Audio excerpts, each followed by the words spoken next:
far beyond the familiar stars of Earth's night sky. Deep in the darkness of an unknown galaxy, a desperate signal was sent out. It was weak, distorted by space and distance, but clear enough to reach across the void. The message was a call for help, a warning that a great danger was consuming an entire world, threatening all life on a planet once full of hope and beauty. The signal was unlike anything Earth scientists had ever seen. It carried strange codes and frequencies, pulsing with urgency and fear. At first, many thought it was a trick, some kind of cosmic joke or a test. But the message kept repeating, each time clearer and more desperate. It spoke of an enemy that devoured everything, a force that left nothing behind but death and silence. Back on Earth, the world was busy with its own troubles. Nations argued over resources, politicians made promises, and ordinary people went about their daily lives. Most had never thought about aliens or distant galaxies.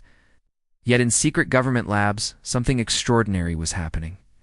Teams of scientists and intelligence officers gathered around glowing screens, trying to decode the strange signal.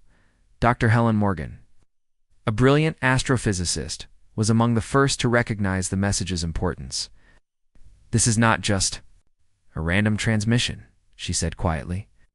"It's a distress call. Someone, somewhere is begging for help." The news shocked the highest leaders of Earth. The idea that an alien civilization was reaching out for aid challenged everything humanity believed about its place in the universe. Some officials wanted to ignore the message, fearing it was a trap or a threat. Others saw an opportunity, a chance for Earth to step forward and show strength beyond its own solar system. But no one was prepared for what came next, in the shadows of Earth's most secret military programs. There was a special group known as the Deathworlders. These were not ordinary soldiers. They were men and women trained to survive on the deadliest planets' worlds where nothing but the toughest lived. Their skills were legendary. They had faced extreme climates, savage creatures, and impossible odds. When the SOS signal reached Earth's military command, the Deathworlders were the first to volunteer. They understood danger like no one else, and carried a fierce pride in their resilience. Captain Marcus Kane, the leader of the Deathworlders, was a man hardened by years of fighting on hostile planets. He listened carefully as the council debated whether to respond to the call. "This is what we were made for," he said firmly. "We don't run from danger, we face it. If a civilization is crying for help, it's our duty to answer." His voice carried weight, and soon the decision was made. The Deathworlders would travel across the stars to the unknown SOS planet. It was a mission with no guarantees. Many believed it would be a one-way trip. The preparations began in secret. The Deathworlder ship, the Blackthorn, was a rugged warship modified to handle the harshest environments. Its engines were powerful, its weapons advanced, but it was the crew inside that made it special. Soldiers, engineers, medics, all experts in survival and combat. The crew trained relentlessly, running simulations, checking equipment, and preparing for the unknown. They knew the risks. They knew the stories of previous missions lost in space, never heard from again. But what drove them was more than duty. It was a burning desire to prove humanity's strength and honor. On the day of launch, crowds gathered in secret. The world did not yet know of this mission, but the Deathworlders stood ready, clad in armor and carrying the weight of Earth's hope. Captain Kane walked through the corridors of the Blackthorn, speaking quietly to his team. "We go not just to save others," he said, "but to show the galaxy what it means to be human. We are survivors, we are fighters, and we do not give up." As the ship left Earth's atmosphere, the vastness of space opened before them. Stars shone cold and distant, and the unknown waited like a silent beast. The signal led them deeper into the galaxy, guiding them to the dying world that sent its call. During the long journey, the crew faced isolation and uncertainty. Strange storms rocked the ship, and eerie signals disrupted their instruments. Some whispered about ancient cosmic forces watching them. The tension grew with each passing day.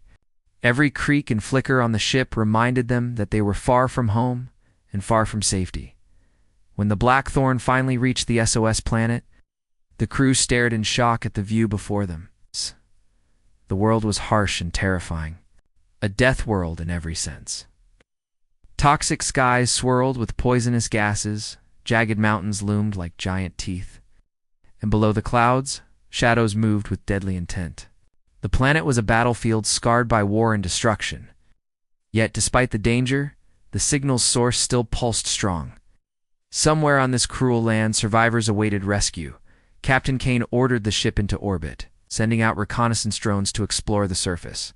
The images returned showed ruins of a lost civilization, towering structures broken and burned, signs of life twisted by endless conflict. Among the ruins, small groups of alien beings fought desperately to survive. The Deathworlders knew that these survivors were not just victims, but warriors themselves.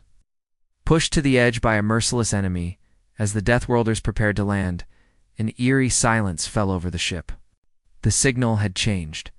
It was no longer just a call for help. It was a warning. Something dark was coming, something relentless and cruel. The crew felt the weight of this truth. Their mission was no longer just a rescue. It was a fight for survival against a force that would not stop until everything was destroyed. Captain Kane gathered his team in the war room. "We don't know what we'll face on that planet," he said grimly. "But we do know one thing. They called us because they believe we can make a difference. We are the Deathworlders. We survive where others die. We fight when others run. This is our moment." With that, the hatch opened. The Deathworlders stepped onto the hostile surface, feeling the harsh wind and strange air burn their lungs through filtered masks. Every step was a challenge, but they moved forward with steady purpose. The survivors awaited them. But so did something far worse. A deadly enemy that thrived in darkness and destruction. The SOS signal had reached Earth, and the Deathworlders had answered the call. But no one could guess what lay ahead, or how this mission would change humanity forever. The journey from Earth to the SOS planet was long and filled with tension that no one aboard the Blackthorn could escape. The Deathworlders sat in silence much of the time, their minds heavy with what awaited them. Captain Marcus Kane paced the command deck, watching the stars stretch endlessly before them, feeling the weight of responsibility pressing down on his shoulders. The crew was made up of the toughest humans Earth had to offer, men and women hardened by hostile worlds where only the strongest survived. They had trained for years in deserts, frozen tundras, and alien jungles, preparing for the moment they might face the worst the universe could throw at them. But nothing in their training had prepared them for this journey into a dark unknown, where strange signals scrambled their equipment and space itself seemed to warp around their ship. Every day brought new challenges. Systems malfunctioned for no clear reason. Eerie energy pulses hummed through their ship's hull, and strange shadows flickered on their screens. Some whispered quietly about ancient cosmic beings watching them, or worse, about the enemy waiting to greet them on that distant death world. Yet despite fear, the Deathworlders did what they did best. They adapted. They repaired broken parts. With what little they had, held emergency drills with grim determination, and pushed their minds and bodies to the limit. Captain Kane knew that this mission was more than a rescue. It was a test of humanity's will to survive and protect others beyond its home. The closer they came to the planet, the more the strange effects grew stronger, as if the SOS world itself was alive and warning them to stay away. When the first glimpse of the planet appeared on their screens, swirling storm of dark clouds and glowing red skies, the crew fell silent. It was unlike any world they had seen before, a place where life fought for every breath in a landscape that seemed designed to kill. The Deathworlders prepared for landing, their hearts pounding with a mix of fear and fierce resolve. Outside the ship, they knew, waited dangers unseen, creatures that moved through toxic mists, alien predators with minds sharper than blades, something deeper, a dark force that had driven the SOS senders to call for help in the first place. As the Blackthorn descended through the churning atmosphere, Captain Kane stared at the planet's surface. Jagged mountains clawed at red skies, and vast forests of poisonous plants writhed like living nightmares. The sensors detected faint heat signatures, small groups of survivors hiding in the ruins of a once great city. The Deathworlders knew time was short. The alien survivors sent desperate messages to the ship, their voices broken but full of hope. When the Deathworlders finally set foot on the planet, the air was heavy and harsh, even through their protective suits. The ground trembled beneath them as they moved cautiously through toxic swamps and shattered ruins. The SOS survivors greeted them with a mixture of relief and suspicion. These aliens were unlike any the Deathworlders had encountered, tall, lean, with eyes that shone with fear and fierce determination. They told stories of the enemy that had hunted them, an endless swarm of creatures that consumed everything, spreading corruption and death. The Deathworlders listened closely, realizing this was more than a battle for survival. It was a war for the soul of the planet. As night fell, strange sounds echoed through the darkness, and the crew tightened their defenses. Captain Kane stood beside the survivors, his eyes scanning the shadows. The fight ahead would be brutal and dangerous. But the Deathworlders were ready. They had answered the call, and nothing would stop them now. After the fierce battle, the Deathworlders took a moment to catch their breath, but the war was far from over. As they moved deeper into the ruins of the ancient city, they stumbled upon something unexpected: vast underground tunnels and chambers, filled with strange technology. These relics were unlike anything Earth had ever seen. Walls hummed with faint energy, and symbols glowed softly under layers of dust and grime. The survivors explained that this technology belonged to a vanished race, once the rulers of this planet, who had disappeared without warning long before the swarm had come. The Deathworlders carefully explored the ruins, feeling the weight of history pressing down on them. In one chamber, they found a device that seemed to hold a record, a holographic message left behind by the ancient race. The message spoke of a terrible mistake, an experiment gone wrong that had created the very enemy they now fought. The swarm was not a natural force. It had been born from the planet's own defenses, twisted and corrupted into a mindless beast of destruction. This revelation shook the Deathworlders. The enemy they faced was a product of desperation and tragedy, not pure evil. Yet it was no less dangerous. The survivors debated whether to trust the old technology or fear it. Some believed it might help turn the tide of battle, while others worried it could bring more destruction. Tensions grew within the group, especially between the Deathworlders and the alien survivors, whose past fears and wounds made cooperation difficult. Captain Kane worked hard to keep the peace, reminding everyone that survival depended on unity. The more they learned, the more they realized that Earth's involvement might change everything, not only for this dying planet, but for the galaxy as a whole. The secrets of the ancient race hinted at powerful weapons and knowledge, but unlocking them would be dangerous. Every step forward risked awakening even darker forces hidden beneath the surface. As night closed in once more, the Deathworlders prepared to defend the ruins. The enemy would return, stronger and smarter, and the stakes were higher than ever. The battle was no longer just for survival.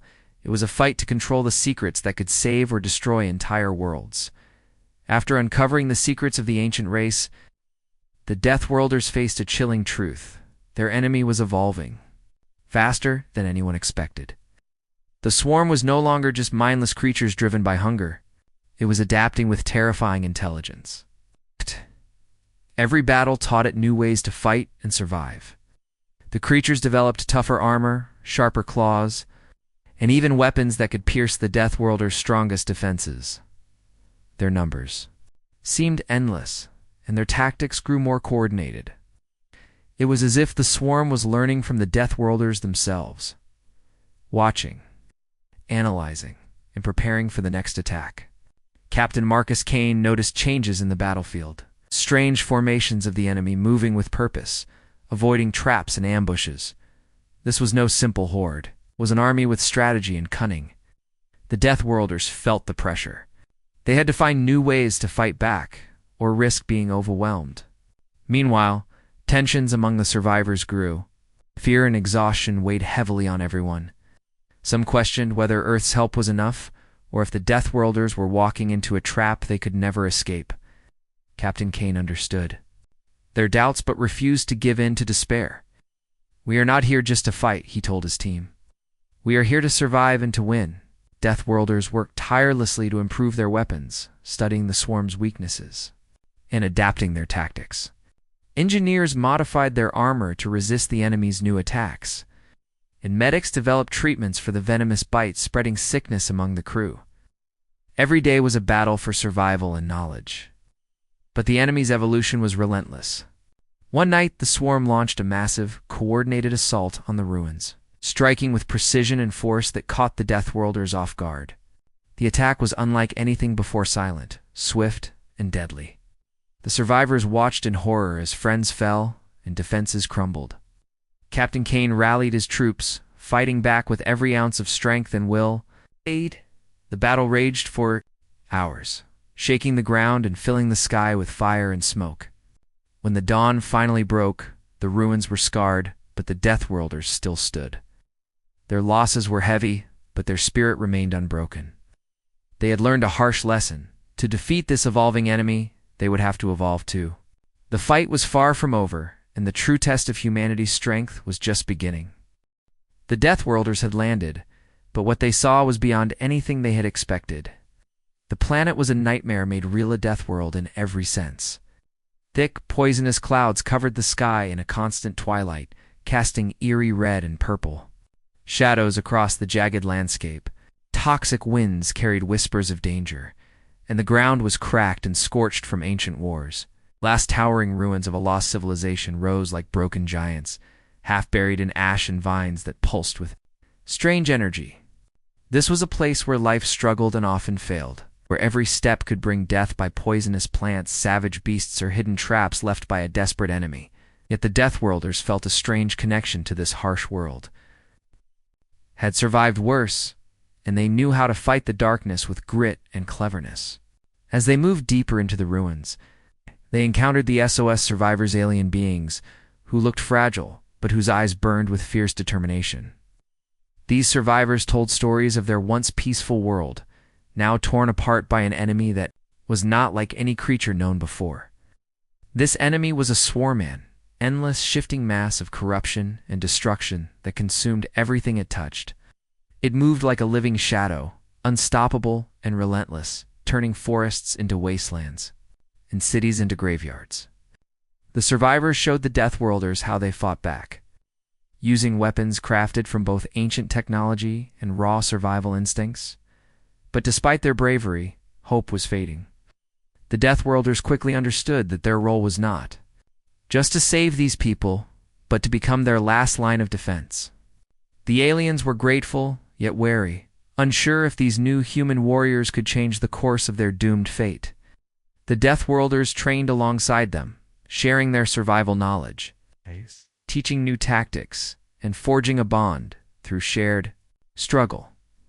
Nights on this Deathworld were filled with tension and fear as strange noises echoed through the darkness, and unseen enemies tested their defenses. The Deathworlders learned that this planet's dangers were not just physical, but mental, a crushing despair that sought to break the will of anyone who lived there. Captain Marcus Kane knew this was a battle unlike any other. It was not only a fight for land or resources, but a battle for hope itself. As the days passed, the Deathworlders grew stronger. Becoming more than soldiers, they became legends to the survivors, symbols of resistance against the consuming darkness. Yet, in the back of their minds, the Deathworlders could not ignore a growing fear. The enemy was evolving, learning from every fight, adapting to every new strategy. This enemy was more than just a force of nature. It was a cunning and ruthless opponent that wanted not just to destroy, but to erase all traces of life and memory. The Deathworlders prepared for the first real clash, knowing that the survival of both the aliens and humanity's honor depended on their courage and skill. As the sun set behind the toxic clouds, the horizon glowed with the movement of the approaching swarm. The Deathworld was alive with danger, but the Deathworlders were ready to face it head-on. The moment the Deathworlders and the alien survivors faced the enemy for the first time, the planet's nightmare became real in a violent, terrifying way. The swarm descended like a living shadow, moving fast and without mercy. Waves of creatures bursting from the toxic forests and ash-covered ruins. Their shapes twisted and strange, bodies shifting like liquid darkness.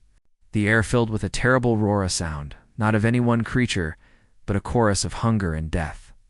The Deathworlders, battle-hardened and fierce, reacted with speed and skill. Ow. They used every weapon, every tactic they had learned from years of fighting on hostile worlds. Their guns fired bursts of energy, their traps exploded in blinding flashes, and their armor protected them from the swarm's deadly claws and venomous bites. The alien survivors fought alongside them using strange weapons powered by ancient technology, firing beams of blue light and summoning shields from thin air. The battlefield was chaos, explosions, screams, the clash of metal, and the hiss of alien weapons. The Deathworlders moved like shadows themselves, dodging attacks, striking hard and fast, refusing to give an inch. But the enemy was different. It adapted quickly. When one attack succeeded, the swarm changed its form and strategy, learning from every move. The Deathworlders watched with growing alarm as creatures developed new weapons, shields, and tactics seemingly overnight. It was a fight not only of strength but of wits and willpower. The battle lasted hours, turning the ruined cityscape into a war zone of fire and blood. Every Deathworlder felt the sting of wounds and the loss of comrades. Yet their spirits stayed unbroken. Captain Kane led with steady courage, moving through the chaos, inspiring his team with fierce words and calm commands. Hold your ground. Fight for every breath. We are the shield between this world and total destruction. His voice rang out over the din, a beacon of hope in the darkness. Yet, even as they fought, a terrible truth grew clear. This was only the beginning. The swarm was endless, its hunger never satisfied. For every creature the Deathworlders killed, two more took its place. The enemy was a force of nature, a storm that could only be stopped with strength, unity, and sacrifice. As night fell and the battle slowed, the Deathworlders regrouped among the ruins, their faces tired but fierce. They tended wounds and counted losses, knowing full well that tomorrow could bring even worse. But there was no turning back. They had answered the SOS. They had brought Earth's strength to this far world. And now they would fight to the last breath to save it. After weeks of relentless battles, the Deathworlders and their alien allies found themselves pushed to the edge of exhaustion. Their wounds had healed only to reopen in fresh fights, and their spirits wavered beneath the endless pressure of the swarm's assaults. Yet deep in the ruins of the ancient city, a discovery changed everything, a clue hidden in the symbols etched into the walls, revealing a possible way to stop the enemy for good. Captain Marcus Kane stood before the weary survivors, his voice steady despite the heavy silence hanging over the group. The ancient markings spoke of a core, a source of energy buried deep beneath the planet's surface that could control or destroy the swarm. But reaching it would mean venturing into the planet's most dangerous zones, areas where even the Deathworlders had never dared to go. The decision was clear. It was their only chance. A small team was chosen to descend into the depths. A mix of Deathworlders and alien survivors bound by a fragile trust, forged through shared pain and hope. Every step deeper into the darkness tested their courage and strength. Strange sounds echoed from the shadows, and the walls seemed to pulse with an energy both alive and ancient. The team faced hazards at every turn: collapsing tunnels, poisonous gases, and creatures unlike any they had fought on the surface. The closer they got to the core, the stronger the enemy's influence seemed to grow. Time and again they were forced to fight off waves of the swarm, their weapons barely holding back the darkness pressing in from all sides. Captain Kane pushed them forward, knowing that hesitation meant death not only for them, but for the entire planet. As they reached the chamber holding the core, the team was stunned. The source was a massive crystal, glowing with an eerie light, surrounded by strange machines still humming with power. But the crystal was unstable, cracked, and pulsing with destructive energy. It was both a weapon and a prison, holding back the swarm's terrible power while threatening to explode and wipe out everything. The team worked quickly, using their combined knowledge to stabilize the core and access the machines controlling it. In that tense moment, they realized the truth. The ancient race had created the core to contain their own mistake, the swarm, but they had failed. Now it was up to the Deathworlders and the survivors to finish what had started. With no time to lose, the team activated the core's defense systems, sending waves of energy that pushed back the swarm and sealed off their breeding grounds. The battle above ground shifted. The endless assault slowed. The swarm's power waned. The Deathworlders and their allies fought with renewed hope, seeing the enemy weaken for the first time. But the victory came at a cost. The core's instability threatened to tear the planet apart, and the team had to race against time to escape before the destruction began. Captain Kane led the team out through collapsing tunnels, fighting off last-minute attacks as the ground shook violently. Just as the crystal core erupted in a blinding explosion, the team made it to the surface. The blast destroyed the enemy's source of power, crippling the swarm and saving the survivors. Exhausted but victorious, the Deathworlders looked at the dawn breaking over the scarred planet. Their mission was far from over. The planet was still dangerous, and many survivors needed help. But this turning point marked the beginning of a new chapter. Earth had answered the SOS. The Deathworlders had proven humanity's strength. And against all odds, hope lived again in a galaxy shadowed by death. The explosion that shattered the crystal core echoed across the Death world like a final scream, a violent end to a nightmare, or so it seemed. For a moment, silence fell. Oppressive skies cleared just enough to let thin light filter through the heavy clouds. The Deathworlders and the alien survivors, battered but alive, stared out over the scarred land, feeling a fragile hope rise within their hearts.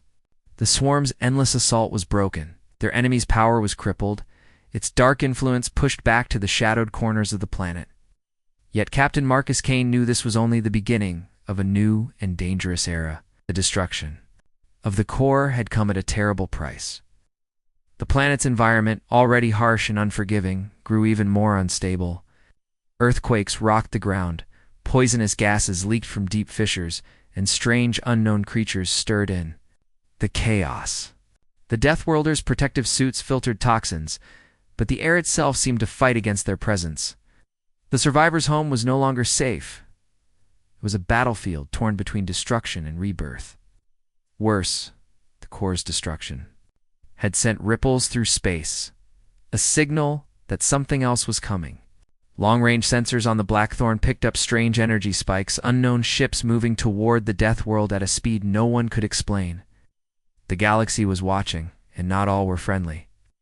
Captain Kane gathered his remaining forces and the alien survivors for a council. They needed to prepare not just to rebuild, but to defend against whatever was drawn by the core's last pulse. Some survivors, scarred by years of fighting and loss, feared Earth's involvement had only brought more danger. Others believed this was humanity's chance to prove it could be a force for good beyond its own world.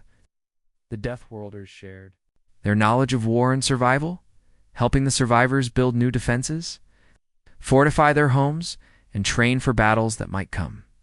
As days passed, bonds grew stronger. Humans and aliens stood side by side, united by shared struggle and a common goal, to protect their future. But the new threat was growing closer.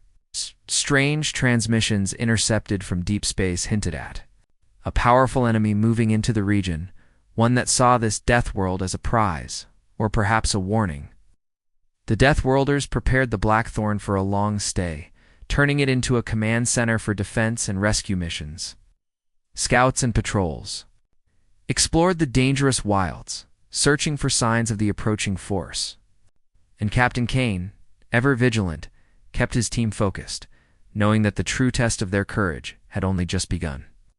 Yet amid the tension and preparation, moments of hope blossomed. The survivors began to rebuild their shattered homes. Children played beneath strange mutated trees, and small fires warmed the night as stories of survival and heroism were shared. The Deathworlders learned that even in the darkest places, life could find a way to shine. As the final days of their mission on the Death world passed, the team looked to the stars, both the familiar and the unknown.